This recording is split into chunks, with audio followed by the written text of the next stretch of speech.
Cette église peut accueillir le double fidèle qu'est la cathédrale du diocèse. Connais-tu son histoire? Au fait, je suis Grenouille d'humilité et chaque semaine, je vous fais découvrir une nouvelle église.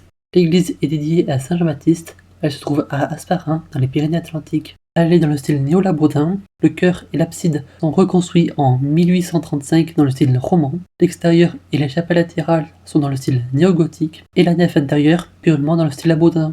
L'église est reconstruite en 1883. Les galeries de 1859 sont remises dans le nouvel édifice. À la place de l'orgue Cavaillé-École se trouvait jusqu'aux années 1960 un maître-autel néo-gothique qu'on peut apercevoir sur cette photo. On peut également y apercevoir une chaire à prêcher sur la gauche. Du chœur néo-gothique, il reste les stalles, quelques statues et ses marches.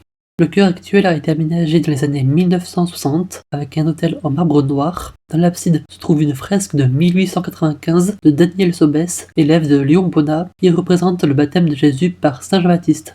Avant de continuer, je voudrais dire que cette église a joué un rôle dans ma vie de foi. Je pourrais plus vous le raconter dans une prochaine vidéo.